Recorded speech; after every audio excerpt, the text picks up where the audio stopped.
Alors, bon matin tout le monde et bienvenue à notre webinaire aujourd'hui. Le sujet pour l'équipe SolidWorks ou présenté par l'équipe SolidWorks et Dassault Systèmes aujourd'hui, c'est la simulation électromagnétique. Alors, c'est un nouveau sujet à notre horaire aujourd'hui qui est bien intéressant.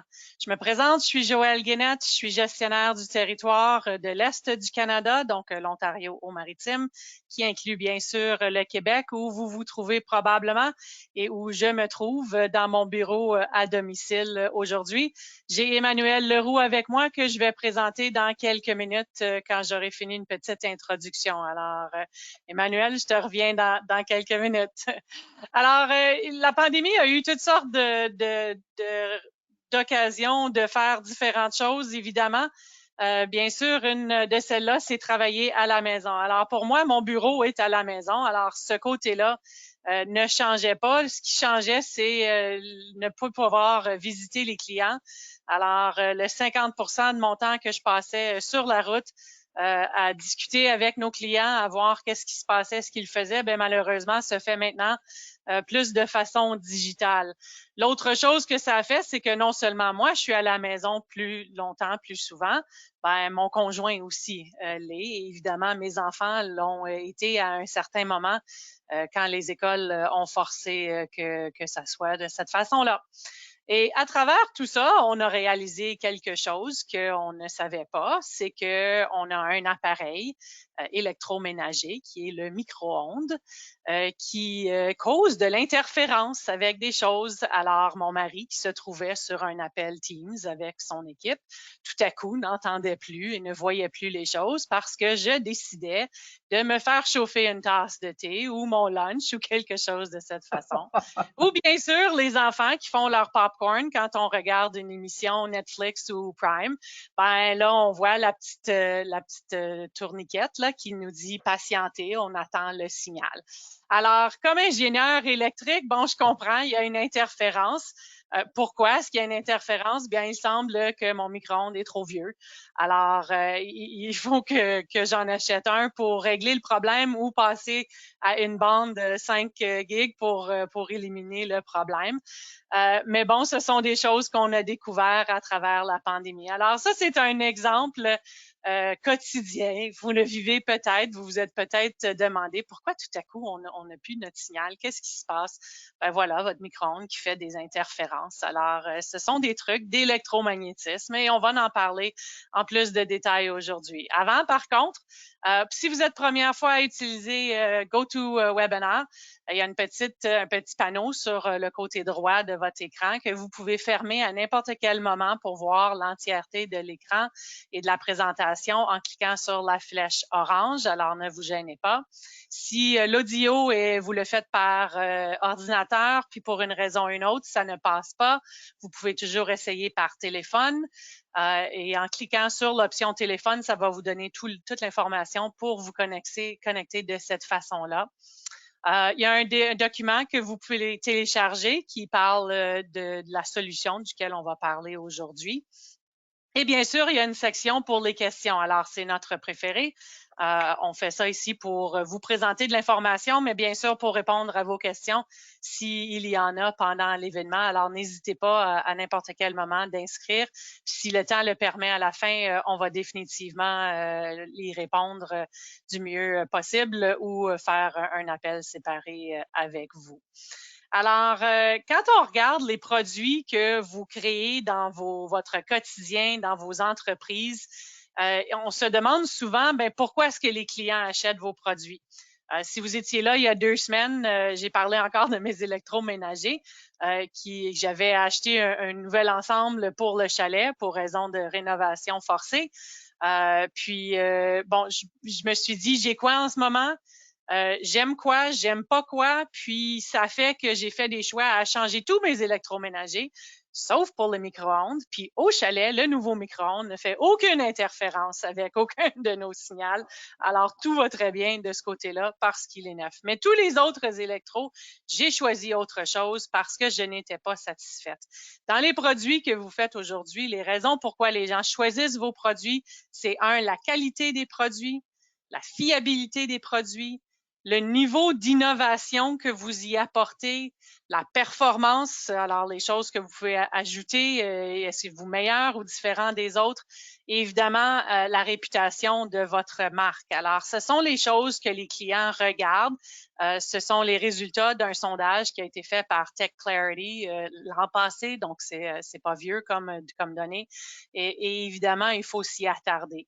Alors, quand on parle d'électromagnétisme, ben, on parle de deux équipes dans l'entreprise, les ingénieurs électriques, les ingénieurs mécaniques, qui doivent en quelque part travailler ensemble pour assurer le bon fonctionnement du produit et s'assurer qu'on a regardé tous les angles de l'affaire. Alors, petit pun là, dans ce cas-là, parce que les ongles, évidemment, se promènent partout. Alors que c'est quelque chose qui n'est pas visuel à l'œil nu. Alors, comment est-ce qu'on fait pour savoir qu'est-ce qui se passe? Et c'est ce qu'on va discuter aujourd'hui. Et pour m'aider à faire ceci, j'ai le plaisir de vous présenter Emmanuel Leroux. Alors, Emmanuel, un confrère en ingénierie électrique. Il a poussé ses études un cran de plus que moi. Il est allé jusqu'au doctorat, alors il était beaucoup plus courageux que moi. Félicitations pour ça. Et depuis 7 ans, Emmanuel œuvre dans le monde de la simulation, spécifiquement pour l'électromagnétisme. Alors, on est heureux qu'il est chez Dassault depuis les derniers 5 ans. Alors, l'équipe de Simulia qui a des outils qui, traditionnellement, étaient réservés aux utilisateurs CATIA. Alors, on mettait les deux choses ensemble. On design avec CATIA, on simule avec Simulia. Et dans les dernières années, on œuvre très, très fort pour amener nos solutions de haute gamme aux utilisateurs SolidWorks et évidemment aux utilisateurs de d'autres outils de CAO. Mais évidemment, principalement, là, aujourd'hui, on va parler pour les gens de SolidWorks. Alors, comment est-ce que ça peut vous faire un impact? Alors, regardez l'information. Moi, je vais revenir à la fin. On va voir s'il y a des questions.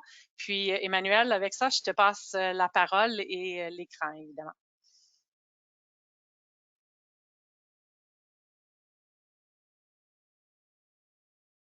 Merci Joël. Est-ce que tu peux voir ma présentation maintenant? Oui, c'est bon. Parfait. Bienvenue, donc bonne matinée, bienvenue pour cette session dédiée à l'électromagnétisme. Alors, je suivrai tout à fait ton introduction, Joël, en vous disant, eh bien, si vous avez dans vos projets des actionneurs, des moteurs électriques, des disjoncteurs, ou bien si vous avez besoin de connecter votre produit à Internet, ou bien si vous avez des cartes électroniques, des printed circuit boards à l'intérieur de votre produit, alors l'électromagnétisme est au cœur de vos projets. Et c'est ce qu'on va voir aujourd'hui dans cette session. On va commencer pour dire pourquoi est-ce que c'est si important aujourd'hui de faire une simulation électromagnétique en avance de phase, c'est-à-dire pas attendre d'avoir un premier prototype réalisé, mais déjà faire une simulation dès qu'on a un routage de cartes électroniques qui est prêt ou bien dès qu'on a un premier modèle SolidWorks qui est prêt à simuler. Ensuite, je vais vous présenter l'offre disponible sur la Suite Experience Works sur le cloud. Donc, c'est un autre rôle qui se rajoute à la liste. Après Structural Analysis, CFD, Plastic Injection. Maintenant, on a aussi accès à la simulation électromagnétique sur le cloud. Et c'est le rôle que je vais vous présenter aujourd'hui, donc Electromagnetic Engineer. Ensuite, on va voir quelles sont les applications qu'on peut couvrir avec ce rôle aujourd'hui. Donc, je vais essayer de passer en revue les différentes applications qui sont souvent rencontrées chez les utilisateurs SolidWorks. Alors, commençons donc pour appréhender un petit peu quelles sont les raisons pour lesquelles on a besoin aujourd'hui de faire une simulation électromagnétique. Alors, tout d'abord, ce qu'il faut dire, c'est que on veut avoir dans notre téléphone portable plusieurs gammes de fréquences. Vous êtes habitué à entendre parler de GSM, GPS, GPRS, 5G. Tous ces mots-clés sont en fait liés à des bandes de fréquences différentes. OK? Et ça, c'est valable pour des téléphones portables, mais tous les appareils. Par exemple, dans ta cuisine, Joël, aussi, la télévision est connectée. Et donc, on a besoin de plusieurs gammes de fréquences et donc on a besoin de faire la conception d'antennes de plusieurs gammes de fréquences. Alors quand c'est comme ça, on a absolument besoin d'un outil de simulation. On ne peut pas y arriver simplement avec une étude empirique. Ça peut marcher avec une seule fréquence. Par exemple, si vous avez un télécommande qui va ouvrir la porte automatique de votre villa chez vous pour garer votre voiture, vous n'avez pas besoin d'un code de simulation pour ça. Par contre, dès que vous commencez à avoir plus de gammes de fréquences en jeu, il est indispensable d'avoir un outil de conception et de simulation comme Electromagnetic Engineer. La deuxième raison, c'est la nécessité de passer les normes de compatibilité électromagnétique. C'est-à-dire que n'importe quel produit qui contient de l'électronique à bord, que ce soit une carte électronique, que ce soit une antenne, un capteur, eh bien, va devoir passer des normes. Souvent, ça se passe dans un endroit un peu spécial. C'est une chambre anéchoïque qui est en fait une cage de Faraday munie de cônes absorbants. Et on va faire la mesure des émissions rayonnées du produit à mettre sur le marché. On va voir est-ce qu'on dépasse ou pas la limite autorisée pour le pays en question. Si on dépasse la normative, alors là, c'est assez sévère car vous ne pouvez pas mettre le produit sur le marché. Et donc, il faut revenir en arrière. Il faut revenir dans la phase de design et essayer de modifier quelque chose. Ou bien, au dernier moment, rajouter quelques capacités ici et là. Mais premièrement, il faut faire appel à un gourou de compatibilité électromagnétique. Ils existent, mais ils sont assez uniques et coûtent très cher. Donc, c'est bien mieux, en fait, de faire la chose en avance de phase, c'est-à-dire de simuler votre projet dès que vous l'avez en main. La troisième raison pour laquelle il faut simuler l'aspect électromagnétique concerne le fait de l'interférence avec l'homme. C'est-à-dire, comme tu disais tout à l'heure, Joël, le fait de ton four à micro-ondes qui n'a plus l'échantillité nécessaire. Une fois qu'on utilise un four pendant un certain nombre d'années, les joints qui étaient prévus pour filtrer en fait les ondes au niveau de l'ouverture s'abîment à force d'ouvrir et de fermer. Et il y a donc une échantillité qui est moins bonne. Et ça va créer donc une interférence avec des équipements électroniques. Mais si tu mets tes reins juste derrière le four, c'est pas bon du tout. Et surtout s'il est vieux et qu'il perd. Et donc, c'est ça qu'on va simuler avec ce qu'on appelle les standards bioélectromagnétiques. Donc, il y a une institution qui s'appelle IEEE qui va donner ces standards. Et n'importe quel appareil qui est wearable, par exemple une smartwatch qu'on va porter sur soi ou bien un téléphone portable, doit satisfaire des normatives en fait de bioélectromagnétisme. Donc, c'est une troisième raison pour laquelle il faut vraiment faire une simulation en avance de phase. Et c'est ça qu'on propose de faire aujourd'hui, surtout que la majeure partie de ces produits high-tech sont faits avec SolidWorks. Alors là, le rôle que l'on propose est assez original. C'est le premier de cette série, car il va permettre de donner accès à un outil qui s'appelle CST Studio Suite, qui est en fait leader sur le marché, et d'une manière connectée. C'est-à-dire que l'utilisateur va dessiner son projet, va concevoir son projet avec SolidWorks sur le desktop ou bien sur le cloud, comme il veut. Il va sauver le modèle sur la 3D Experience Platform en cloud. Et ça, en fait, c'est le cadiste qui va faire ça. Et après, on a un ingénieur électronicien qui va aller chercher le modèle sur le cloud, sur la plateforme, et il va être capable de faire partir le rôle Electromagnetic Engineer directement sur le modèle qui a été sauvé, et on va se retrouver tout à fait avec tous les éléments nécessaires pour faire la simulation. Bien sûr, il va falloir qu'il fasse, qu'il positionne le scénario, les conditions de contour, etc. Et après, il va pouvoir choisir est-ce qu'il va faire une simulation en local ou bien sur le cloud. Et là, déjà, on a un avantage. C'est-à-dire, imaginez qu'on ait une simulation assez lourde. Imaginons, je ne sais pas, une antenne placée au-dessus d'une voiture que je ne peux pas trop faire avec mon laptop ici.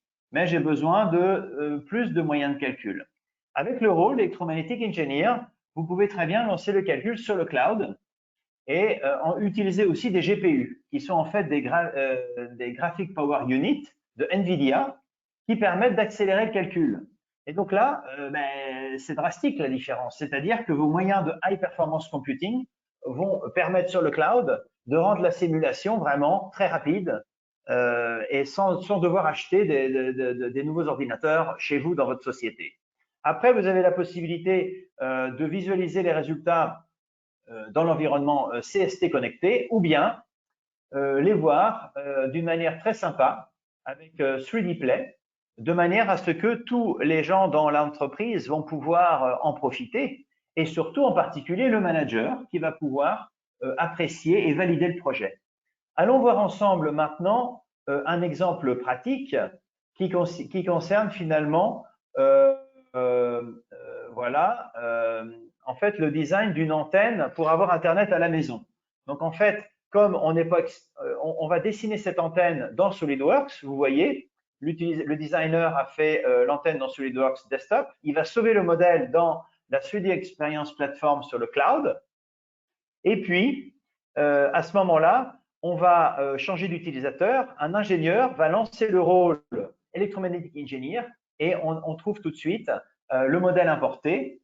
Un wizard va guider l'utilisateur pour préconiser quel type d'analyse on va faire. Là, on voit par exemple la porte de guide d'onde d'où l'énergie va arriver pour analyser la structure. On sait que c'est quelque chose que l'ingénieur va devoir positionner. Ensuite, on va aussi expliquer quels sont les matériaux. Donc, on a une librairie de laquelle on va choisir les matériaux. On va prendre Rogers Material ici et on va associer les bons matériaux aux bons éléments de l'antenne qui a été importée de la plateforme. Hein. Et ensuite, on va positionner ma gamme de fréquences entre 0 et 6 GHz. Bon, on est prêt pour faire la simulation. Voilà, on voit que notre fréquence résonne un petit peu trop bas. Notre target fréquence était 5 GHz, on est un petit peu trop bas. Donc, qu'est-ce qu'on fait? On revient sur SolidWorks et en fait, ce qu'on va faire, comme il faut qu'on monte en fréquence, on va réduire le diamètre du patch antenna. Au lieu de 22, on va faire 20,8 mm. Et là, ce qui est sympa, c'est que quand on va sauver le modèle sur la 3D Experience Platform, eh bien, automatiquement, tout le monde va être au courant qu'il y a un nouveau modèle qui est disponible, pas seulement l'ingénieur électronicien, mais aussi celui qui s'occupe de la thermique, de la mécanique. Tout le monde sait qu'il y a un nouveau modèle disponible parce qu'on a ce qu'on appelle la Unit Source of Truth. Voilà, maintenant l'ingénieur électronicien récupère à ce moment-là le nouveau modèle qui a été généré et il va l'utiliser à ce moment-là pour faire l'analyse. Et automatiquement, le diamètre va apparaître nouveau dans le rôle connecté et on peut faire partir la simulation immédiatement parce que tout est prêt. On n'a pas besoin de refaire le scénario, les boundary conditions, etc. Et on voit qu'on a bien notre fréquence de 5 GHz comme on voulait. Donc, vous voyez un petit peu comment on fait du what if analysis et comment on discute entre SolidWorks, desktop ou plateforme, et bien avec le rôle EMC. Ici, on a sauvé un report avec 3D Play de notre travail de manière à ce que notre manager puisse le voir. Et ce qui est bien, c'est que ce report sera visible avec n'importe quel dispositif de n'importe où. C'est-à-dire qu'il pourra très bien, notre manager, en parler avec ses clients directement dans la salle de réunion avec un tablette et pouvoir approuver le projet. Voilà un petit peu le diagramme de champ lointain que l'on obtient à ce moment-là. Voilà, donc ça c'est un petit peu ce que je voulais vous faire voir au niveau, disons, de la présentation du rôle. Alors, en fait, ce qui est sympa aussi, c'est ce que je disais tout à l'heure, c'est-à-dire, comme tout est commandé par la plateforme, il y a deux rôles qui vont être installés automatiquement. Le rôle CST Studio Suite Connected, et en fait, tout va être géré par la plateforme. C'est-à-dire que la plateforme va installer sur votre ordinateur localement tous les modules qui sont nécessaires. Vous n'avez pas besoin d'aller choper quelque part sur le web les fichiers. Quand il y a une nouvelle version disponible, il va vous le dire. Et il vous permet aussi de faire une search. Hein, on appelle ça 6W tag pour sélectionner un modèle qu'on veut importer. Donc là, ici, on a un autre exemple. C'est un portable, un modèle de téléphone portable avec une antenne 5G qu'on voudrait bien simuler. Mais le problème, c'est que le modèle est assez complexe. Donc, en fait, je fais ma simulation sur mon PC, mais ça prend pas mal de temps. J'ai 12 simulations à faire. Et là, on a coupé un petit peu le vidéo pour vous faire voir un petit peu quels sont les… disons, on va couper, vous voyez, on va couper le vidéo parce qu'en fait, ça prendrait pas mal de temps à simuler. Et qu'est-ce qu'on fait? On ne veut pas perdre de temps, donc on voudrait bien simuler sur le cloud. Donc bien sûr, ben, c'est possible avec le rôle. Et en fait, on va sauver le modèle sur la suite d'expérience plateforme et on va accéder en fait à une option. Hein. On va pouvoir gérer le cloud computing. C'est ce que je voudrais vous montrer maintenant. Voilà, donc on a notre petit modèle que l'on sélectionne. Le voilà. Et voilà. On a la possibilité maintenant, au lieu de tourner en local, on va tourner sur 36 corps en HPC, High Performance Computing, sur un licence pool qui est disponible. Et ce qui est sympa, c'est que là, maintenant, la simulation va aller beaucoup plus vite en tournant sur le cloud.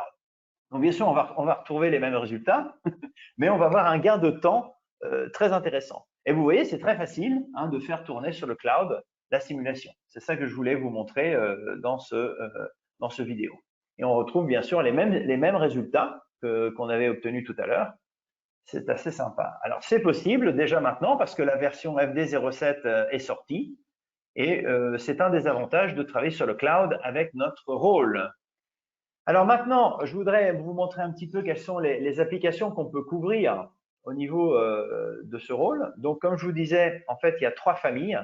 Il y a la famille, en fait, des dispositifs électromécaniques, des aimants permanents, des machines électriques, des capteurs à basse fréquence, disons, qui est la famille de gauche. Au milieu, on a en fait tout ce qui concerne les antennes. Quand vous devez connecter votre produit à Internet, vous devez acheter ou bien connecter une antenne. Entre parenthèses, si vous ne savez pas comment faire une antenne, parce que vous n'êtes pas un concepteur d'antenne, on a un très bel outil qui s'appelle Antenne Amagus, qui peut être associé au rôle, qui est une librairie de 400 antennes auxquelles vous accédez par un Google Search. Donc, c'est très facile et ça vous permet de produire une antenne 3D, un modèle d'antenne, en fait, qui est équivalent à celui de votre fournisseur. Donc, vous savez que c'est une planar antenna, Wi-Fi, et vous donnez la technologie, et Antenne Amagus va vous donner le modèle pour placer l'antenne sur votre produit. Donc, vous n'avez pas besoin d'être un expert d'antenne design pour utiliser en fait le rôle. Hein, on peut vous aider avec Antenne Amagus. Voilà. Je précise aussi qu'on peut bien sûr simuler l'effet avec les champs électromagnétiques sur l'homme. On a toute une famille hein, d'humains qu'on peut disons, importer, y compris la femme enceinte, le petit bébé et l'adolescent. Et on peut aussi travailler sur la partie optique. Finalement, la partie de droite concerne finalement la partie électronique, c'est-à-dire les cartes électroniques. Hein, les cartes électroniques, les PCB qui sont routées hein, par des systèmes. Donc, on peut importer de différents systèmes, on verra ça tout à l'heure, et on peut faire différents types d'analyses. Alors, essayons maintenant de voir une famille d'applications. Hein. Je commence par quelque chose dans l'industrie high-tech, qui est quelque chose qui est bien connu chez SolidWorks. Hein. Beaucoup de dispositifs high-tech sont faits avec SolidWorks. Et là, en fait, il s'agit d'un petit projecteur pour visualiser des contenus à la maison, ou bien nous, on pourrait l'utiliser chez nos clients quand on veut présenter, on projette sur le mur, en fait, ce qu'on a sur notre ordinateur, ou bien vous pourriez faire la même chose avec un téléphone portable ou bien avec un tablette. Et la chose, c'est que ce petit BIMI, il n'a pas de câble. C'est-à-dire, il est à la fois alimenté d'une manière wireless, on va voir ça tout à l'heure avec un petit vidéo, mais aussi pour se connecter, pour partager les contenus, il va falloir placer donc des antennes sur BIMI. Alors, quelles sont les antennes à choisir? Comment positionner les antennes? Ça, c'est un gros avantage de CST. On a vraiment une solution unique à la fois au niveau du modèle build. C'est vraiment out of the box pour pouvoir vraiment placer les antennes au bon endroit. Hein, il y a possibilité d'utiliser un optimizer à l'intérieur du rôle qui permet vraiment de trouver la position optimale pour positionner donc les antennes sur les systèmes. Maintenant, je veux vous faire voir un autre exemple et je vais peut-être avancer un peu plus. Voilà, on a, pour gagner un peu de temps, voilà, donc, là. Donc en fait, de quoi je vais vous parler? Je vais vous parler d'un petit robot. Un petit robot qui est utilisé pour inspecter les cuves de pétrole.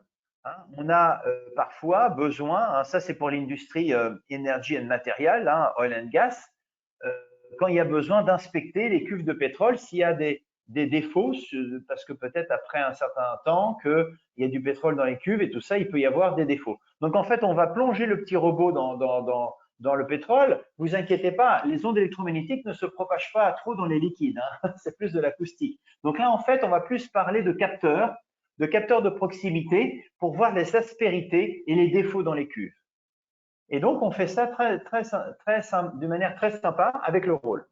Donc, allons voir un petit peu ce travail que nous avons fait donc avec une société qui s'appelle Square Robot aux États-Unis. Et donc, son travail, c'est justement de faire l'inspection des défauts dans les cuves. Donc, le projet, en fait, il est complètement fait à l'intérieur de SolidWorks. L'utilisateur va sauver en fait le projet dans la plateforme, hein, dans la 3D Experience Platform on cloud, de manière à ce qu'on puisse récupérer eh bien l'information. Ok. Ensuite, l'ingénieur électronicien va importer directement dans CST Studio. Vous voyez, on reconnaît notre petit robot et on va simuler d'abord l'antenne toute seule, le capteur tout seul. Ok. Alors ce capteur est simulé et on voit ses performances. On voit comment il marche et on va en fait sauver le modèle dans la 3D Experience Platform. OK. Très bien. Donc, on peut partager les résultats, à la fois les résultats à une dimension, donc comme les paramètres S, ou bien les résultats de champs lointains. Voilà. Et on voit vraiment comment il va marcher sur ma structure.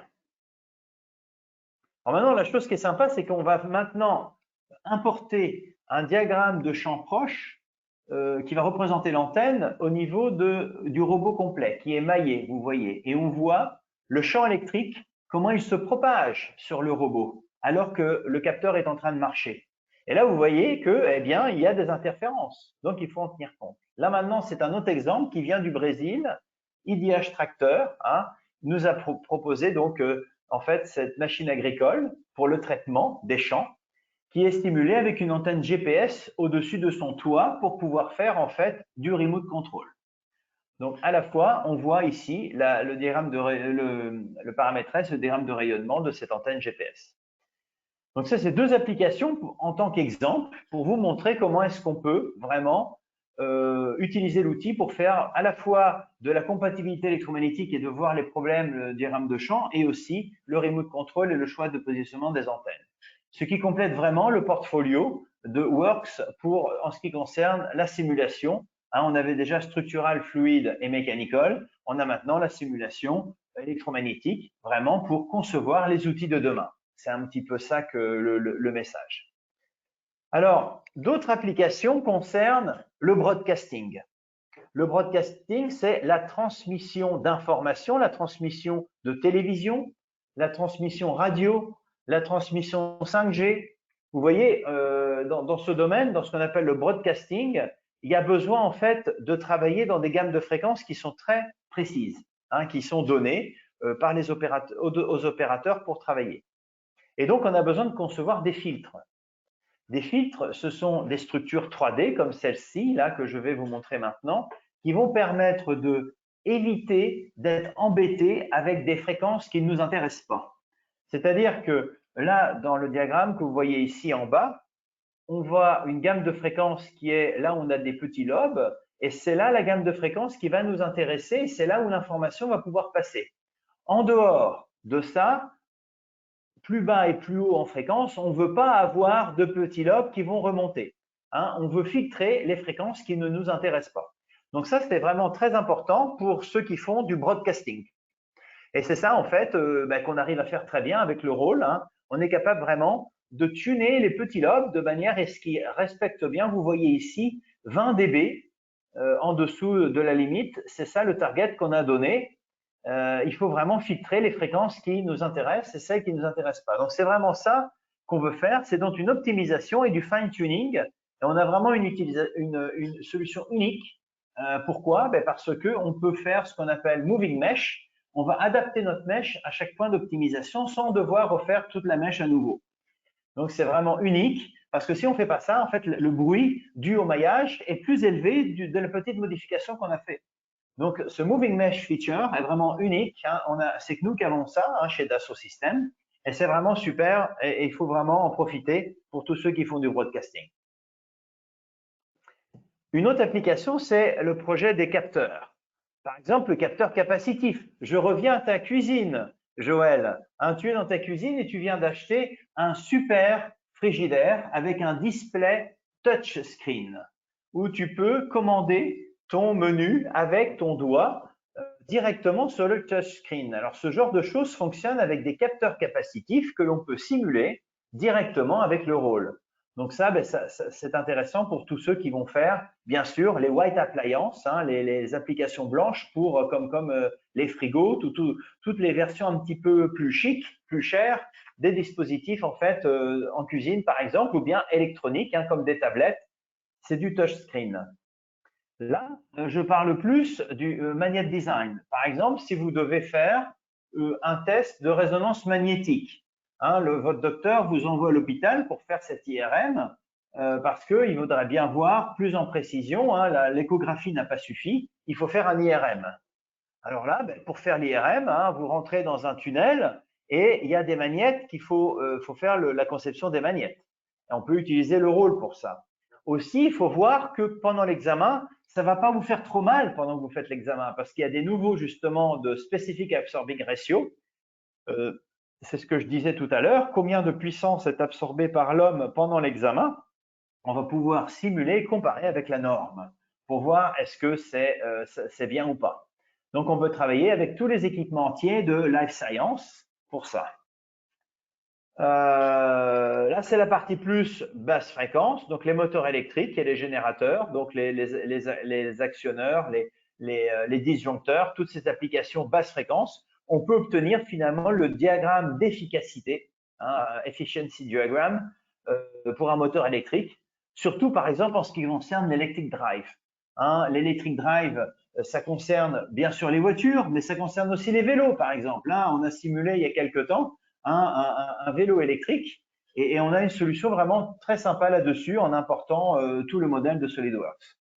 C'est quelque chose d'ailleurs qui sera disponible bientôt. Stay tuned.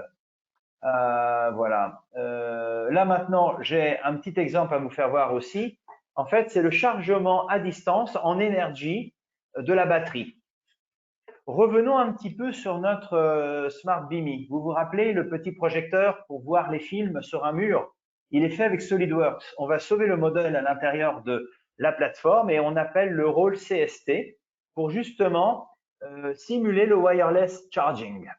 Donc là, c'est les deux batteries, vous voyez, en marron. Et puis, qu'est-ce qu'on va faire? On va importer aussi la docking station et le coil. Donc, on cherche dans la plateforme où sont les modèles de coil et de docking station et on va mettre ça dans notre session de travail. Voilà, ils sont derrière, ils sont arrivés derrière. On va les positionner d'une manière efficace en utilisant la technique Anchor Point, qui c'est les petits disques bleus et jaunes que vous voyez sur l'écran. Et ça, c'est super parce que c'est très facile de positionner les éléments les uns par rapport aux autres de manière à faire une nouvelle simulation ici avec la docking station et le coil. Donc là, le travail est fait vraiment online, devant vous, hein, donc en un temps quand même assez record. Alors, on crée un projet, hein, parce que maintenant, on a un assembly de trois parties, et on va donc créer ce projet. Ensuite, on va générer la mèche. Voilà. Qu'est-ce qu'il fait? Voilà, il tourne un petit peu. Appréciez de la manière dont on peut tourner autour d'un modèle qui a plusieurs parties. Hein. C'est assez rapide. Hein. On est dans CST Studio, le rôle connecté EMC. Voilà, donc on est prêt maintenant à inclure les ports pour la simulation. Voilà le champ électrique en volts par mètre autour du coil. Alors, on n'est pas trop content parce qu'on voudrait maintenant adapter la fréquence. Donc, on va dans la partie schématique du rôle et on est capable en fait d'ajouter des éléments concentrés. Vous voyez ici une petite résistance, une petite capacité dont on va pouvoir faire l'optimisation de manière à obtenir la bonne fréquence de résonance en fait de mon coil par rapport en fait à ce que j'avais importé. Donc vous voyez, on est très bien par rapport à la norme A4WP qui est en fait la norme pour le wireless charging. Ça résonne à 6,78 MHz et on a obtenu notre objectif. Donc ça vous permet de voir aussi qu'on fait très bien aussi les applications plutôt basse fréquence, hein, comme le chargement à distance. Donc ça serait très bien par exemple pour les AirPods. Vous voyez, hein, c'est les écouteurs sans fil, hein, en Bluetooth que vous avez quand vous téléphonez à votre ami quand vous êtes dans la voiture, vous ne voulez pas avoir le fil qui vous embête. Eh bien, pour charger les AirPods, eh bien, c'est ça qu'on utilise aussi. Voilà, alors c'est ce que j'avais dit tout à l'heure, on a aussi une solution très sympa pour importer Tom et Anna, ces deux personnages en fait qu'on a dans notre librairie qui vont permettre de faire, comme on a dit tout à l'heure, des simulations de résonance magnétique ou bien, donc ça c'est plutôt de l'imaging. On a aussi possibilité de traitement, par exemple thermal ablation ou bien hyperthermia.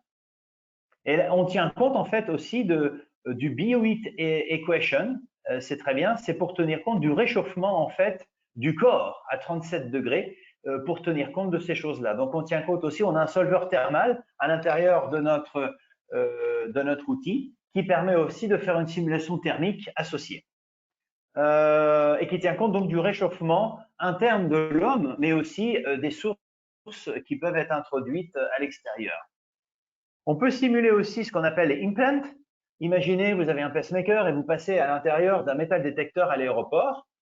On peut simuler ce genre de choses de manière à ce que ça se passe bien. Finalement, on peut simuler toutes les montres connectées et aussi les calculateurs que des gens peuvent avoir sur eux pendant la journée, pendant qu'ils travaillent par exemple dans un site de logistique.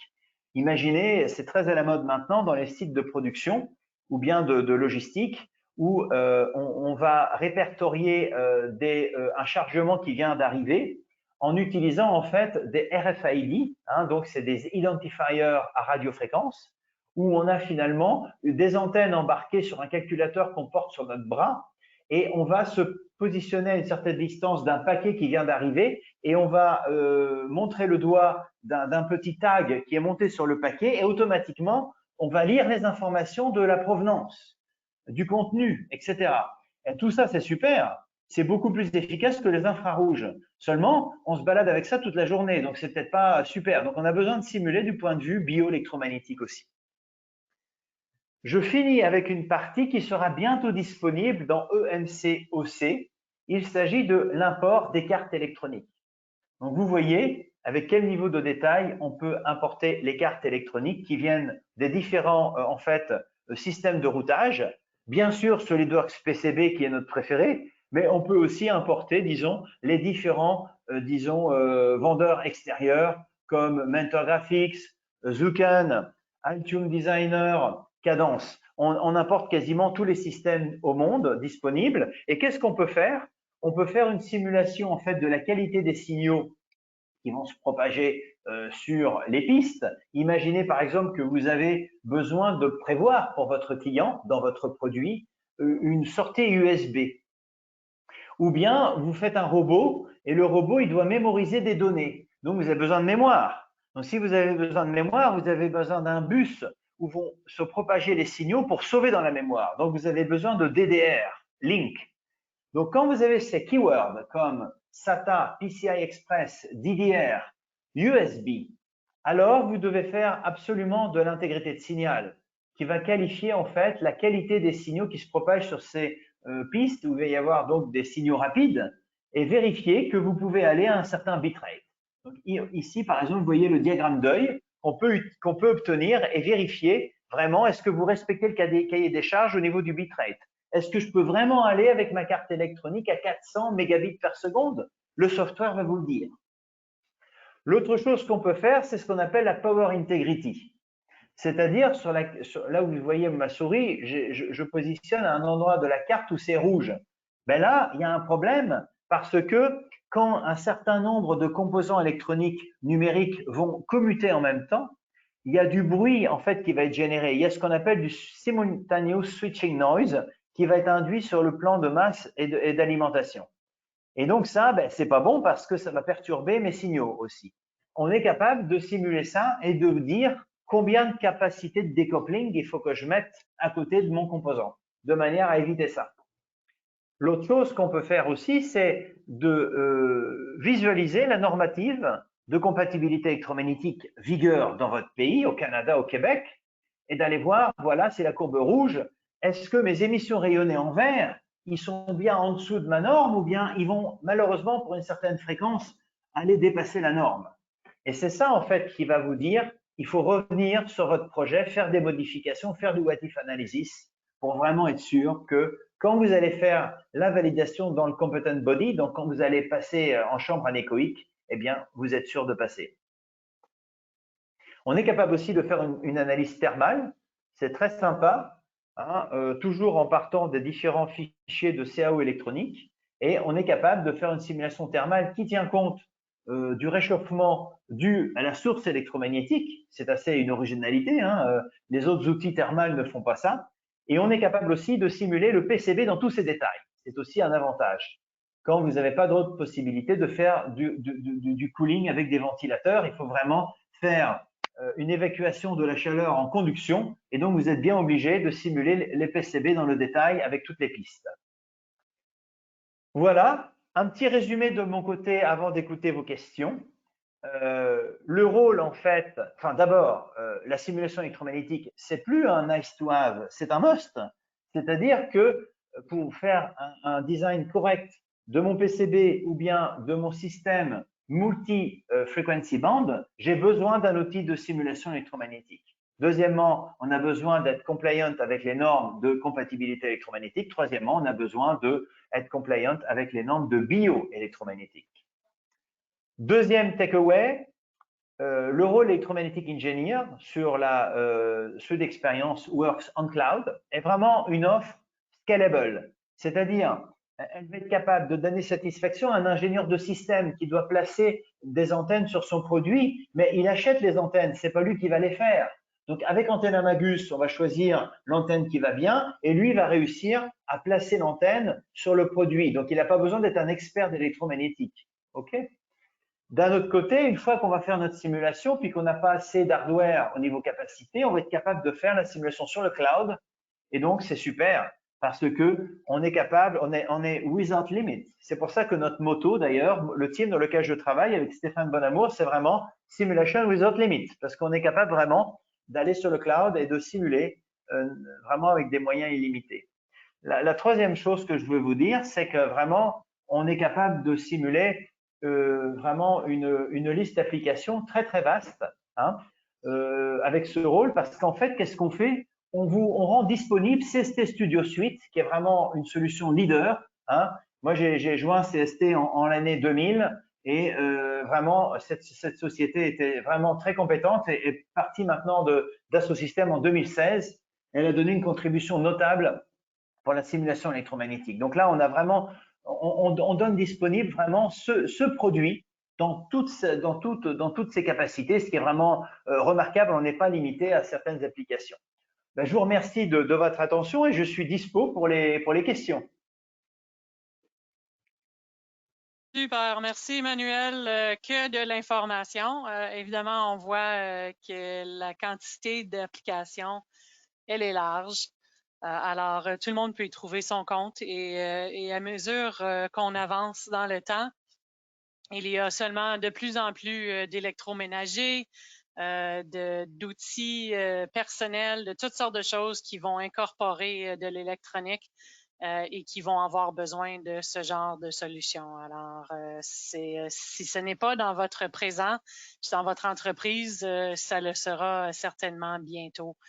Je vais demander à Michel s'il y avait des questions qui ont été posées pendant la session. Oui, ben il y en a eu quelques-unes. Tu as parlé un petit peu, Emmanuel, tantôt de l'import de PCB. Tu as dit que ça s'en venait bientôt, mais je pense que tu n'as pas mentionné quand exactement. On a-tu une idée? Voilà, tout à fait, bonne question. Donc en fait, la possibilité d'importer les cartes électroniques, les routages de cartes, sera disponible dans le rôle EMC à novembre, donc dans 1 mois et demi. Ah, c'est tout près, là. Alors, avec les lancements des versions 2022 et de SolidWorks et de la 3D Experience Works, tout s'en vient avec ces nouveautés-là. Donc, c'est super. J'ai une autre question au niveau du calcul sur le cloud. Comment ça fonctionne si on a besoin de, si on a vraiment une solution qui requiert plus de calcul, comment on fait pour faire ça sur le cloud si on a besoin de plus de capacité? C'est une bonne question aussi. Donc là, avec EMC, donc le rôle Electromagnetic Engineer, on a à disposition 16 corps pour faire des calculs, ou bien en local, ou bien sur le cloud. Donc, pour pas gêner l'ordinateur dans la société, vous pouvez lancer les calculs avec l'embedded compute qui est compris dans le rôle sur le cloud. Donc, c'est déjà un bon truc, ça. Et si vous avez besoin de plus, par exemple, comme j'ai montré ici, on a fait un calcul avec 32 corps, ou alors on pourrait avoir envie de faire tourner les choses sur une GPU. En fait, il suffit d'acheter des sim-units de Simulia, qui sont disponibles maintenant pour tous les physiques domaines, donc pas seulement pour le rôle électromagnétique, mais aussi pour le rôle de CFD, de Structural Simulation.